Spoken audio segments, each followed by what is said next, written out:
Kanji house के सभी जानवरों को मुक्त करने के बाद मोती को खूब मार पड़ी और उसे मोटी रस्सी से बांध दिया गया।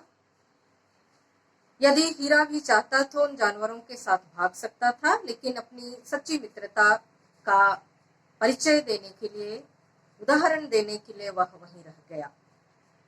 कई दिनों तक बिना दाना पानी के भूखे प्यासे रहने के कारण दोनों अत्यंत दुर्बल और कमजोर हो गए थे।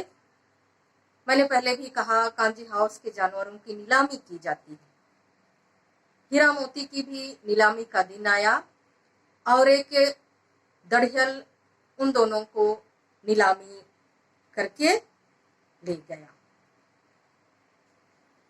वे दोनों उस क्रूर दड़ियल के साथ, कठोर हृदयी दड़ियल के साथ गिरते पड़ते चल पड़े।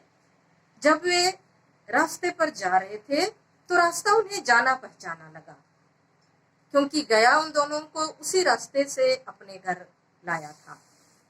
उन्होंने रास्ते में कई जानवरों को हरे भरे मैदान में घास चरते हुए देखा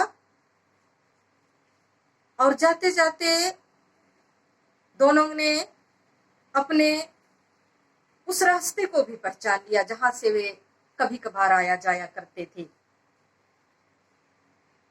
उन्हें अपना कुआं दिखाई दिया। वे अपने कुएं और जमीन को भी पहचान लिए और कुछ दूरी पर उनका घर था, झूरी का घर था, जिसे देखकर दोनों तेजी से भाग गए और अपने घर पहुंच गए। दड़ियल भी उनके पीछे पीछे आया रस्सी लेकर और उसने कहा, ये दोनों मेरे बैल हैं। झूरे ने कहा, ये मेरी नाद पर खड़े हैं तो ये मेरे बैल हैं। अंत में मोती ने उस पर सींग चलाया और दड़ियल भयभीत होकर भागने लगा। दड़ियल को भागते देख मोती भी उसके पीछे भागने लगा और दोनों ने उसे गांव के बाहर खदेड़ दिया। उनके वापस आने पर पूरे गांव का माहौल उत्साह से परिपूर्ण था। सभी गांववासी अत्यधिक प्रसन्न थे।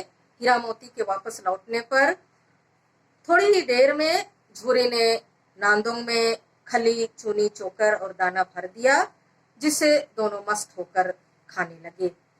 उनकी पत्नी भी उनके वापस आने पर अत्यधिक प्रसन्न हुई और उनके माथे को चूम लिया। और इस तरह हीरा और मोती ने, जैसे प्रारंभ में ही मैंने बतलाया था, प्रस्तुत कहानी परोक्ष रूप से आजादी की कहानी है, स्वतंत्रता की कहानी है। हमारे देशवासियों ने अंग्रेजों की गुलामी से मुक्ति पाने के लिए निरंतर संघर्ष किया था और अंत में उन्हें आजादी मिली। हीरा और मोती भी गया के चंगुल से बचने के लिए भी संघर्ष किए, सांड से बचने के लिए भी दोनों ने उसका डटकर मुकाबला किया, दड़ियल के चंगुल से बचने के लिए भी दोनों भाग निकले और इस तरह हर पल हर क्षण दोनों एक साथ मिलकर सच्ची मित्रता का परिचय देते हुए आजादी के लिए संघर्ष करते रहे और उन्हें अंत में सफलता प्राप्त होती है। इस पाठ में प्रेमचंद ने कई नीतिगत मूल्यों का प्रतिपादन किया है। सबसे पहला नीतिगत मूल्य है सच्ची मित्रता, एकता में शक्ति, परोपकार, वह भी निस्वार्थ भाव से, और स्त्रियों के प्रति सम्मान। तो ये कहानी हमें इन्हीं नैतिक मूल्यों की ओर अग्रसर होने की हमें प्रेरणा देता है। धन्यवाद छात्रों। मैंने आप लोगों के लिए नोट्स तैयार कर दिया है, शब्दार्थ भी लिख दिया है। आप उसमें से पढ़कर अच्छी तरह समझकर अपनी कॉपी पर लिखने का प्रयास करेंगे। धन्यवाद।